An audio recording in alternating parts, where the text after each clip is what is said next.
I want to talk to you guys about once again is how to live life in a very godly way. So let's check out the first verse.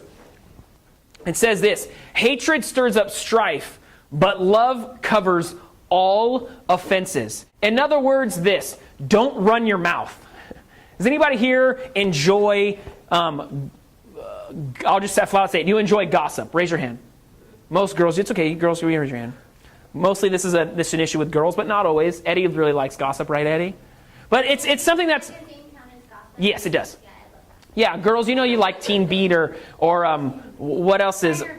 Is it Tiger Beat? Teen Vogue?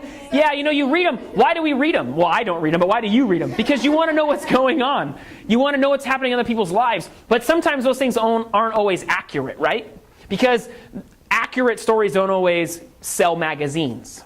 And basically what this is saying is Solomon is giving us some very wise counsel. He's saying, look, don't run your mouth. Because when you talk about people behind their back, when you talk out of turn not knowing full circumstances, when you think you know but you really don't, yet you're still talking, that is considered hatred.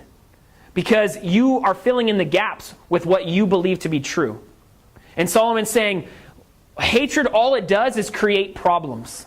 But love, it says, covers up a multitude of offenses.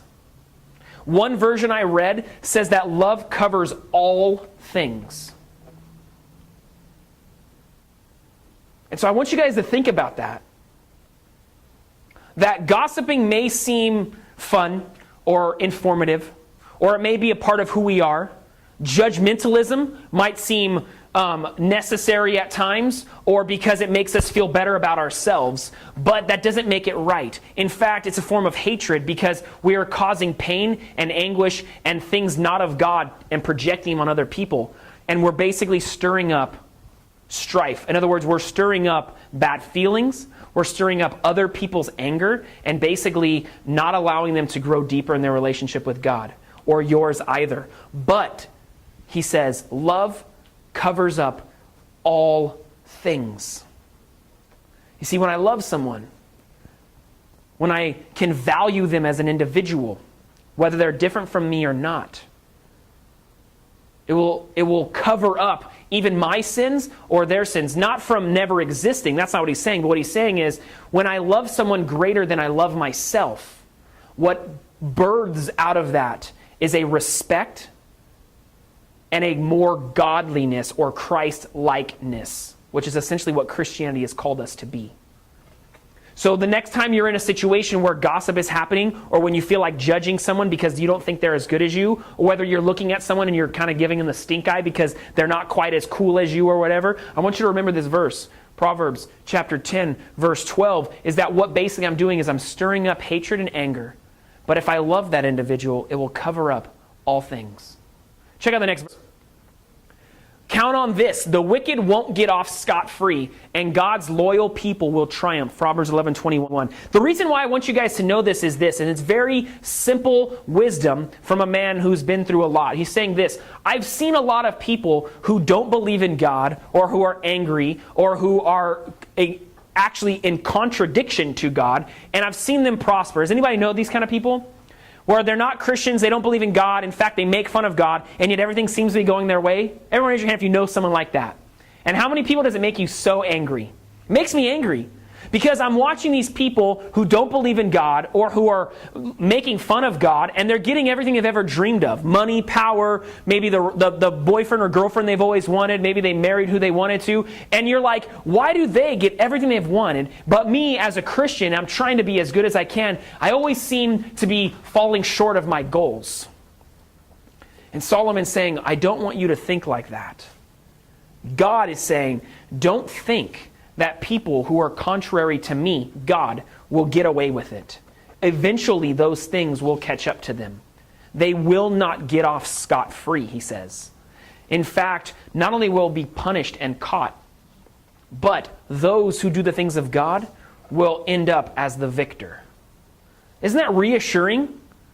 It helps me keep going with life, knowing that God has promised me the fact that I will overcome and be hailed the victor or the winner. Now, it may not look the way I want it to look, but I will still get the victory that I've been so looking for, whether that is monetarily, financially, whether that means I can get the relationship that I've always been wanting, whether that means I get on the team or I get the drama part or whatever it may be that I've always wanted. But God says, through this man Solomon, do the things of God, and in the end, you will come out on top. Do not get caught up in wishing you were someone else and deceiving and lying and doing things contrary to Christian life by abandoning your morals in order to get what you think you want. God's saying you will fall flat on your face. You will not get away with it. Let's check out the next verse. It says, worry weighs us down, but a cheerful word picks us up.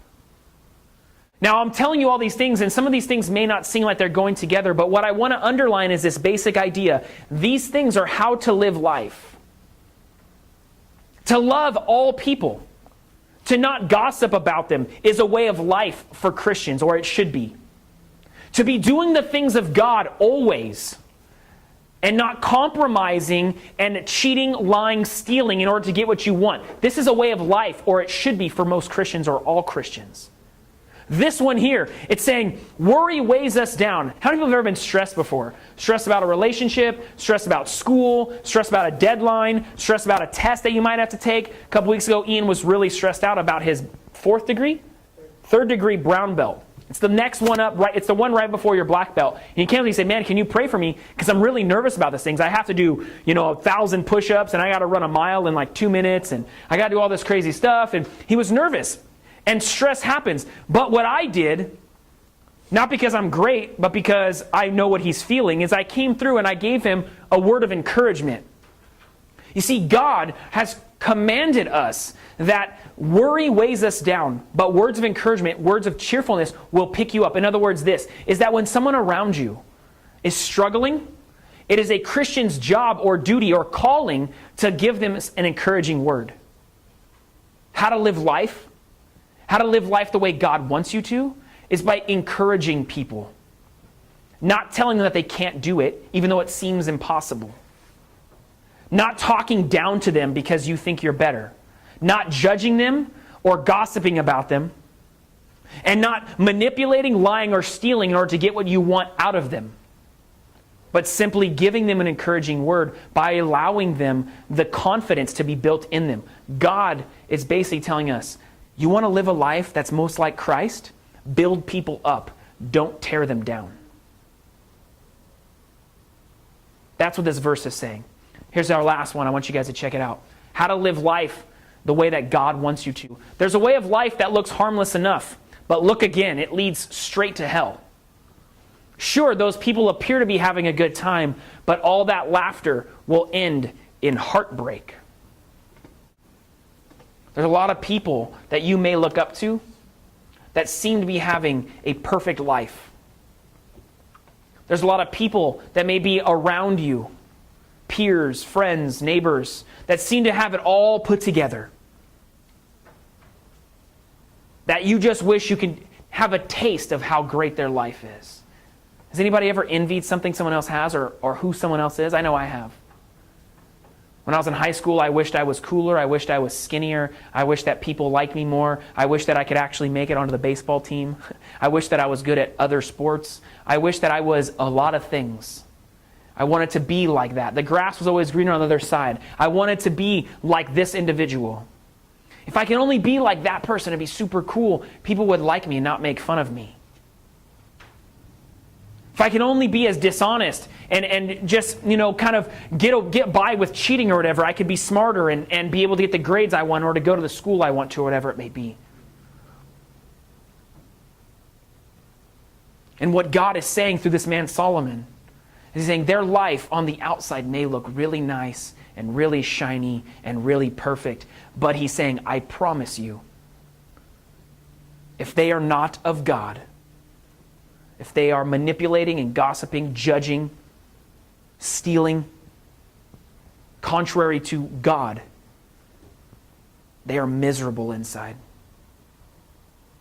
Miserable. Solomon says, be warned. chasing after the things of life, chasing after popularity and money and everything else will only leave you empty, because none of those things can take the place of a relationship with me, God, or the relationship with other people who believe in God. It's impossible. How do you live a life that's worth living? How do you live a life that God is calling you to? It's in the book of Solomon, or it's in the book of Proverbs written by Solomon. He's saying, don't gossip. Don't manipulate and cheat to get to the top. Constantly encourage people. And don't envy what other people have. But be happy for them and constantly strive for the things of God. And he promises you that in the end, you and I will be called the winners. It may not look how the world wants it to, but God will slowly change you into believing and knowing that what God has for you is greater than what you think the world has for you.